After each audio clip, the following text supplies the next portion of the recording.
Good evening, नमस्कार दोस्तों, आपका स्वागत है हमारे YouTube channel it's easy to learn 138 में। हमारा लक्ष्य आपकी तैयारी बेहतर नहीं बेहतरीन हो। साइंस का वरदान सीरीज में आज हम देखेंगे सेट 36 के 40 अति महत्वपूर्ण प्रश्न जो कई बार प्रतियोगिता परीक्षाओं में पूछे जा चुके हैं और आने वाले आपके एग्जाम्स में भी पूछे जाएंगे। तो अंत तक बने रहें और इस सेशन का लाभ उठाएं। चलिए शुरू करते हैं आज के सेशन को। Let's get started. आज के सेट का पहला प्रश्न है, गाय के दूध में किसके कारण पीलापन रहता है? Option A casein, option B carotene, option C lecithin, option D इनमें से कोई नहीं। इस प्रश्न का सही उत्तर है ऑप्शन बी कैरोटीन, यानी गाय के दूध में पीलापन कैरोटीन के कारण रहता है, जबकि केसीन दूध में पाया जाने वाला मुख्य प्रोटीन है। दूसरा प्रश्न है, HIV की खोज किसने की थी? ऑप्शन ए कोल्फ ने, ऑप्शन बी लुक मॉन्टेनियर ने, ऑप्शन सी फ्लेमिंग ने, ऑप्शन डी एडवर्ड जेनर ने। इस प्रश्न का सही उत्तर है ऑप्शन बी लुक मॉन्टेनियर ने। लुक मॉन्टेनियर ने HIV की खोज 1983 ईस्वी में की थी, जबकि कोल्फ ने डायलिसिस मशीन का आविष्कार किया था। वहीं फ्लेमिंग ने पेनिसिलिन की खोज की थी। एडवर्ड जेनर ने चेचक के टीके का खोज किया था। तीसरा प्रश्न है, पौधों में वाष्पोत्सर्जन दर के निर्धारण के लिए किस यंत्र का उपयोग किया जाता है? Option A potometer, option B porometer, option C barometer, option D tensiometer. इस प्रश्न का सही उत्तर है ऑप्शन ए पोटोमीटर, यानी पौधों में वाष्पोत्सर्जन की दर को निर्धारण करने के लिए पोटोमीटर नामक यंत्र का उपयोग किया जाता है। वहीं पोरोमीटर रंध्र चालकता या उसके प्रतिरोध को मापता है, जबकि बैरोमीटर वायु दाब मापने के लिए उपयोग में लिया जाता है। टेंसियोमीटर मृदा जल तनाव मापने के लिए उपयोग किया जाता है। चौथा प्रश्न है, मानव त्वचा में पाया जाने वाला वर्णक कौन है? Option A melanin, option B carotene, option C lycopene, option D phytochrome. इस सवाल का सही जवाब है ऑप्शन ए मेलानिन, यानी मानव त्वचा में पाया जाने वाला वर्णक मेलानिन है। वहीं कैरोटीन गाजर में और गाय के दूध में पाया जाता है, जबकि टमाटर में लाइकोपीन पाया जाता है। जबकि लाइकोपीन टमाटर में पाया जाने वाला वर्णक है। वहीं फाइटोक्रोम पौधों में पाया जाने वाला प्रोटीन है। पांचवा प्रश्न है, डायलिसिस मशीन का आविष्कार किसने किया था? ऑप्शन ए बोस ने, ऑप्शन बी कोल्फ ने, ऑप्शन सी ओपेरिन ने, ऑप्शन डी फाइटोक्रोम ने। इस प्रश्न का सही उत्तर है ऑप्शन बी कोल्फ ने, यानी डायलिसिस मशीन का आविष्कार कोल्फ ने किया था। वहीं बोस ने पौधे की वृद्धि मापने की मशीन केक्सोग्राफ का आविष्कार किया था, जबकि ओपेरिन ने जीवन की उत्पत्ति का सिद्धांत दिया था। छठा प्रश्न है, कोशिका विभाजन के समय स्पष्ट दिखाई देते हैं, यानी कोशिका विभाजन के समय क्या स्पष्ट दिखाई देते हैं? Option A gene, option B गुणसूत्र, option C DNA, option D gene एवं गुणसूत्र दोनों। इस प्रश्न का सही उत्तर है ऑप्शन बी गुणसूत्र, यानी कोशिका विभाजन के समय गुणसूत्र स्पष्ट दिखाई देते हैं। सातवां प्रश्न है, जराविक 7 क्या है? ऑप्शन ए कृत्रिम हृदय, ऑप्शन बी कृत्रिम पैर, option C pacemaker, option D hydroponics. इस सवाल का सही उत्तर है ऑप्शन ए कृत्रिम हृदय, यानी जराविक 7 कृत्रिम हृदय का नाम है। जराविक 7 को पहली बार 1982 में किसी इंसान में प्रत्यारोपित किया गया था, जबकि पेसमेकर धड़कन की गति को नियंत्रित करने में सहायता करती है। वहीं हाइड्रोपोनिक्स पानी में खेती को कहते हैं। आठवां प्रश्न है, विश्व वन्य जीवन कोष की स्थापना कब की गई? ऑप्शन ए 1973 में, ऑप्शन बी 1961 में, ऑप्शन सी 1980 में, ऑप्शन डी 1985 में। इस प्रश्न का सही उत्तर है ऑप्शन बी 1961 में। जबकि इस प्रश्न का सही उत्तर है ऑप्शन बी 1961 में। यानी विश्व वन्य जीवन कोष की स्थापना 29 अप्रैल 1961 में की गई थी, जिसका मुख्यालय स्विट्जरलैंड के ग्लैंड में स्थित है। 9वां प्रश्न है, डबल रोटी के निर्माण में किस कवक का प्रयोग होता है? Option A Azotobacter, option B Aspergillus, option C Penicillium, option D Saccharomyces. इस प्रश्न का सही उत्तर है ऑप्शन डी सेकेरोमाइसीज। जबकि एजिटोबैक्टर गैर दलहनी फसलों में नाइट्रोजन की कमी को दूर करता है, वहीं एस्परजिलस खाद्य प्रसंस्करण में उपयोग में लाया जाता है। पेनिसिलियम का उपयोग पेनिसिलिन के उत्पादन में किया जाता है। 10वां प्रश्न है, HIV क्या सर्वाधिक नष्ट करता है? ऑप्शन ए लाल रक्त कणों को, ऑप्शन बी कोशिकाओं को, ऑप्शन सी T कोशिकाओं को, ऑप्शन डी थ्रोम्बोसाइटों को। इस प्रश्न का सही उत्तर है ऑप्शन सी T कोशिकाओं को। यानी HIV सर्वाधिक T कोशिकाओं को नष्ट करता है। लाल रक्त कणों को एरिथ्रोसाइट कहा जाता है, जबकि प्लेटलेट्स को थ्रोम्बोसाइट कहा जाता है और WBC को ल्यूकोसाइट कहा जाता है। 11वां प्रश्न है, दोहरा निषेचन किसमें होता है? ऑप्शन ए ब्रायोफाइटा में, ऑप्शन बी आवृत बीजी पौधों में, ऑप्शन सी टेरिडोफाइटा में, ऑप्शन डी जिम्नोस्पर्म में। इस प्रश्न का सही उत्तर है ऑप्शन बी आवृत बीजी पौधों में। दोस्तों, आपसे सवाल ये पूछा जा सकता है कि वनस्पति जगत का उभयचर किसे कहा जाता है? तो इसका उत्तर होगा ब्रायोफाइटा को। वहीं आवृत बीजियों को एंजियोस्पर्म भी कहा जाता है, जबकि टेरिडोफाइटा को संवहनी क्रिप्टोगैम भी कहते हैं। वहीं जिम्नोस्पर्म को नग्न बीजी भी कहते हैं।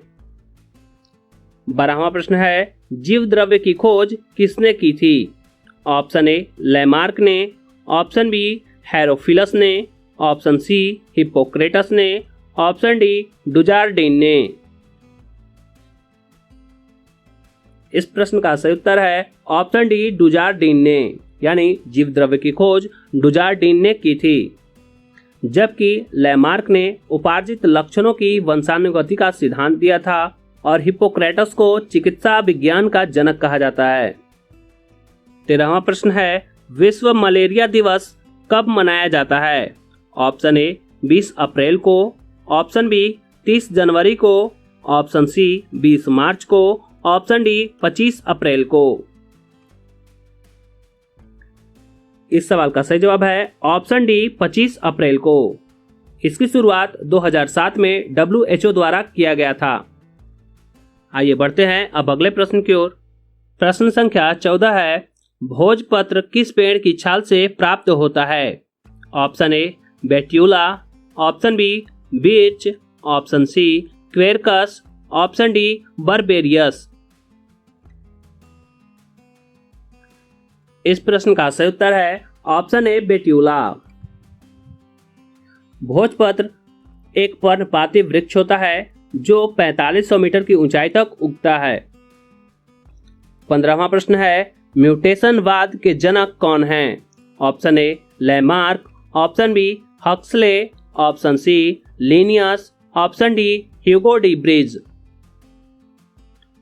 इस प्रश्न का सही उत्तर है option D Hugo de Vries. यानी म्यूटेशनवाद के जनक ह्यूगो डी ब्रिज को कहा जाता है।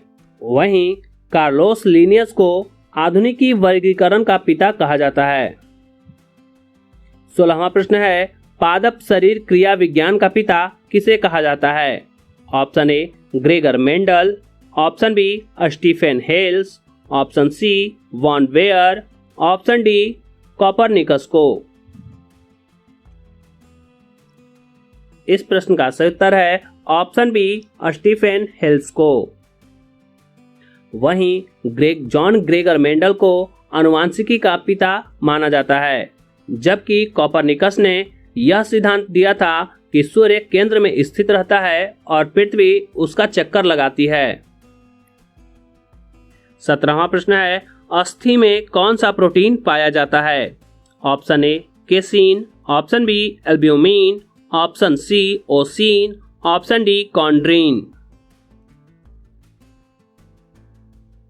इस प्रश्न का सही उत्तर है ऑप्शन सी ओसिन, यानी अस्थि में ओसिन नामक प्रोटीन पाया जाता है।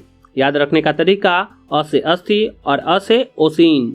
जबकि केसिन दूध में पाया जाने वाला प्रोटीन है, एल्ब्यूमिन रक्त में पाया जाने वाला प्रोटीन है, वहीं कॉन्ड्रीन उपास्थि में पाया जाने वाला प्रोटीन है। दोस्तों, अगर आपको हमारी ये सीरीज, हमारी ये मेहनत पसंद आ रही हो तो वीडियो को लाइक और चैनल को सब्सक्राइब करना बिल्कुल ना भूलें। प्रश्न संख्या 18 है, कवक विज्ञान के जनक कौन हैं? Option A Micheli, option B K C Mehta, option C Stephen Hales, option D E J Butler. इस प्रश्न का सही उत्तर है ऑप्शन ए माइकेली। इसे याद रखने का तरीका है, कवकों का अध्ययन माइकोलॉजी के अंतर्गत किया जाता है और कवक विज्ञान के जनक का नाम भी म से स्टार्ट होता है, माइकेली। जबकि केसी मेहता ने पादप रोग विज्ञान में अपना महत्वपूर्ण योगदान दिया था। 19वां प्रश्न है, चने द्वारा पानी के अवशोषित होने की प्रक्रिया क्या कहलाती है? ऑप्शन ए विसरण, ऑप्शन बी अंतःपरासरण, ऑप्शन सी अंतःशोषण, ऑप्शन डी बहिःपरासरण। इस सवाल का सही जवाब है ऑप्शन बी अंतःपरासरण, यानी चने द्वारा पानी के अवशोषित होने की प्रक्रिया अंतःपरासरण कहलाती है। 20वां प्रश्न है, शुगर बेबी किसकी प्रजाति है? ऑप्शन ए गाजर की, ऑप्शन बी तरबूज की, ऑप्शन सी चुकंदर की, ऑप्शन डी खरबूज की। इस सवाल का सही जवाब है ऑप्शन बी तरबूज की, यानी शुगर बेबी तरबूज की एक प्रजाति है। 21वां प्रश्न है, अम्ल वर्षा का मुख्य अवयव कौन है? ऑप्शन ए कार्बोनिक अम्ल, option B sulphur dioxide, option C acetic अम्ल, ऑप्शन डी हाइड्रोक्लोरिक अम्ल। इस प्रश्न का सही उत्तर है ऑप्शन बी सल्फर डाइऑक्साइड। जबकि कार्बोनिक अम्ल कोल्ड ड्रिंक में पाया जाता है, वहीं एसिटिक अम्ल सिरके में और हाइड्रोक्लोरिक अम्ल मानव शरीर के अमाशय में पाया जाता है। 22वां प्रश्न है, अधिक विकिरण के संपर्क में आने से कौन सा रोग होता है? Option A cancer, option B scurvy, option C rickets, option D TB. इस प्रश्न का सही उत्तर है ऑप्शन ए कैंसर, यानी अधिक विकिरण के संपर्क में आने से त्वचा कैंसर होता है। जबकि स्कर्वी विटामिन सी की कमी से, रिकेट्स विटामिन डी की कमी से और टीबी बैक्टीरिया के कारण होता है। 23वां प्रश्न है, चर्म रोग किस विटामिन की कमी के कारण होता है? Option A vitamin B, option B vitamin B6, option C vitamin B5, option D vitamin सी।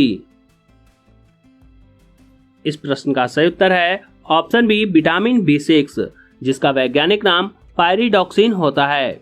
वहीं विटामिन B2 का वैज्ञानिक नाम राइबोफ्लोविन, वहीं विटामिन B5 का वैज्ञानिक नाम पेंटोथेनिक अम्ल, विटामिन सी का वैज्ञानिक नाम एस्कॉर्बिक एसिड होता है। 24वां प्रश्न है, कौन सी बीमारी प्रदूषण के कारण होती है या बढ़ जाती है? Option A scurvy, option B haemophilia, option C bronchitis, option D rheumatism.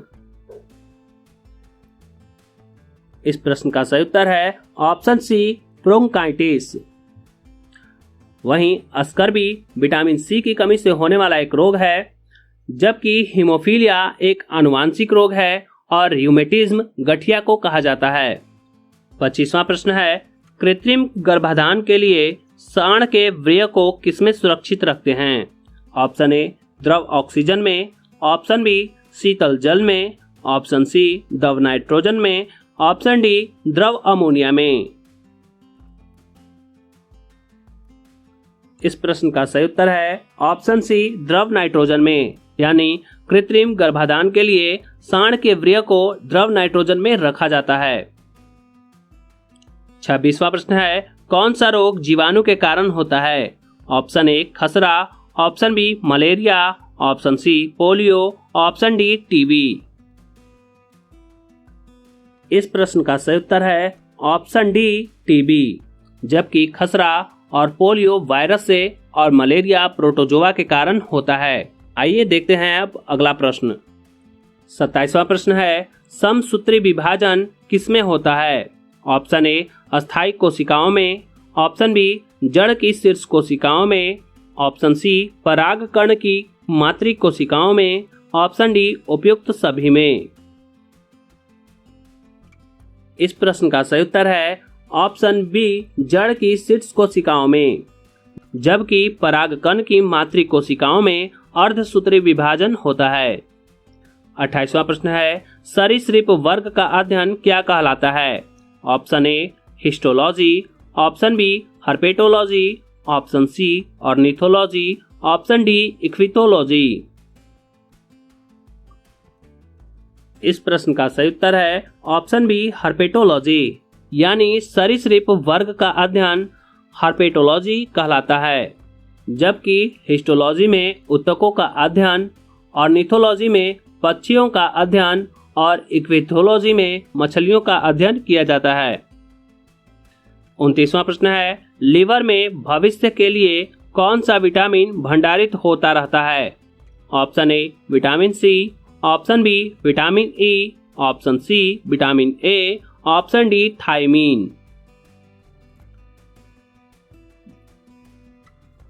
इस प्रश्न का सही उत्तर है ऑप्शन सी विटामिन ए।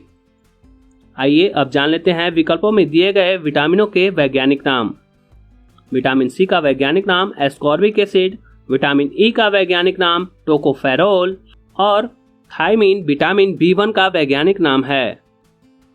30वां प्रश्न है, सबसे कम जल की आवश्यकता किसे होती है? ऑप्शन ए सेब को, ऑप्शन बी केला को, ऑप्शन सी खजूर को, ऑप्शन डी आम को। इस प्रश्न का सही उत्तर है ऑप्शन सी खजूर को। दोस्तों, आपसे ये सवाल भी पूछा जा सकता है कि सेब किस तरह के फल का उदाहरण है? इसका उत्तर होगा असत्य फल का। 31वां प्रश्न है, कौन सा प्रोटीन जल में घुलनशील है? Option A albumin, option B globulin, option C myoglobin, option D carotene. इस प्रश्न का सही उत्तर है ऑप्शन ए एल्ब्यूमिन। जबकि ग्लोबुलिन रक्त में पाया जाने वाला अलग प्रकार का प्रोटीन है। वहीं मायोग्लोबिन पेशियों में पाया जाने वाला प्रोटीन है। जबकि कैरोटीन गाजर में पाया जाने वाला वर्णक है। 32वां प्रश्न है, नेत्र दान में नेत्र के किस भाग को दान किया जाता है? Option A cornea, option B retina, option C iris, option D नेत्र लेंस। इस सवाल का सही जवाब है ऑप्शन ए कॉर्निया। अर्थात नेत्रदान में नेत्र के कॉर्निया का दान किया जाता है। वहीं रेटिना पर प्रतिबिंब बनता है और आइरिस पुतली के आकार को नियंत्रित करने में मदद करती है। अगर आपसे पूछ लिया जाए कि नेत्र लेंस किस लेंस की भांति कार्य करता है, तो इसका उत्तर होगा उत्तल लेंस। 33वां प्रश्न है, किस विटामिन में कोबाल्ट पाया जाता है? ऑप्शन ए विटामिन बी1 में, ऑप्शन बी विटामिन बी2 में, ऑप्शन सी विटामिन बी6 में, ऑप्शन डी विटामिन बी12 में। इस प्रश्न का सही उत्तर है ऑप्शन डी विटामिन बी12 में। इसका वैज्ञानिक नाम साइनोकोबालामिन होता है। जबकि विटामिन बी1 का वैज्ञानिक नाम थायमीन, विटामिन बी2 का वैज्ञानिक नाम राइबोफ्लोमिन और विटामिन बी6 का वैज्ञानिक नाम पायरिडॉक्सिन होता है। 34वां प्रश्न है, हृदय की गति की जांच किस यंत्र द्वारा की जाती है? Option A cardiogram, option B कैस्कोग्राम, option C cytotron, option D kiloscope. इस प्रश्न का सही उत्तर है ऑप्शन ए कार्डियोग्राम। 35वां प्रश्न है, कपास किससे प्राप्त होता है? ऑप्शन ए फल से, ऑप्शन बी बीज से, ऑप्शन सी कलिका से, ऑप्शन डी जड़ से। इस प्रश्न का सही उत्तर है ऑप्शन बी बीज से। 36वां प्रश्न है, शुक्राणु का निर्माण कहाँ होता है? ऑप्शन ए वृषण में, ऑप्शन बी अंडाशय में, ऑप्शन सी शुक्राशय में, ऑप्शन डी अंडवाहिनी में। इस प्रश्न का सही उत्तर है ऑप्शन ए वृषण में, जबकि अंडवाहिनी में अंडों का निषेचन होता है। 37वां प्रश्न है, शरीर की सूक्ष्मतम इकाई क्या है? ऑप्शन ए केंद्रक, ऑप्शन बी कोशिका, ऑप्शन सी जीव द्रव्य कला, ऑप्शन डी माइटोकॉन्ड्रिया। इस प्रश्न का सही उत्तर है ऑप्शन बी कोशिका, यानी शरीर की सूक्ष्मतम इकाई कोशिका है, जबकि माइटोकॉन्ड्रिया को powerhouse of the cell कहा जाता है। 38वां प्रश्न है, अंडे के किस भाग में प्रोटीन की मात्रा अधिक होती है? Option A yolk, option B cell, option C albumin, option D इनमें से कोई नहीं। इस प्रश्न का सही उत्तर है ऑप्शन ए योक। अंडे में जो व्हाइट कलर का भाग होता है उसे ही योक कहा जाता है और उसमें प्रोटीन की मात्रा सबसे अधिक होती है, जबकि गोल वाले पीले भाग में वसा की मात्रा अधिक होती है। 39वां प्रश्न है, मनुष्य को सर्वाधिक ऊर्जा किससे प्राप्त होती है? ऑप्शन ए प्रोटीन से, ऑप्शन बी वसा से, ऑप्शन सी विटामिन से, ऑप्शन डी कार्बोहाइड्रेट से। इस प्रश्न का सही उत्तर है ऑप्शन बी वसा से। दोस्तों, आपसे ये सवाल भी परीक्षा में पूछा जा सकता है कि प्रोटीन कितने प्रकार के एमिनो अम्ल से बनता है? तो इसका उत्तर होगा 20 प्रकार के एमिनो अम्ल से। अगर आपसे ये पूछ लिया जाए कि वसा से कितने कैलोरी ऊर्जा प्राप्त होती है, तो इसका उत्तर होगा लगभग 9 कैलोरी। आपसे ये भी पूछा जा सकता है कि तीव्र गति से ऊर्जा प्रदान करने के लिए कौन उत्तरदायी है? इसका उत्तर होगा कार्बोहाइड्रेट। आज के सेशन का 40वां और आखिरी प्रश्न है, शरीर में वसा का संग्रहण मुख्यतः कहाँ होता है? ऑप्शन ए प्लीहा में, ऑप्शन बी हड्डियों में, ऑप्शन सी चर्बी में, ऑप्शन डी मांसपेशियों में। इस प्रश्न का सही उत्तर है ऑप्शन सी चर्बी में। दोस्तों, आपसे ये सवाल भी किया जा सकता है कि आरबीसी का कब्रिस्तान किसे कहा जाता है? इसका उत्तर होगा प्लीहा। और आपसे ये भी पूछा जा सकता है कि हड्डियां किससे बनी होती हैं? इसका उत्तर होगा कैल्शियम और फास्फोरस की। तो दोस्तों, ये थे साइंस का वरदान सीरीज का सेट 36 के 40 अति महत्वपूर्ण प्रश्न। अगर आपको वीडियो पसंद आया हो तो लाइक जरूर करें, अपने दोस्तों के साथ शेयर करें और channel it's easy to learn 138 को सब्सक्राइब करना ना भूलें। मिलते हैं नेक्स्ट सेट में नए सवालों के साथ। तब तक के लिए पढ़ते रहिए, आगे बढ़ते रहिए।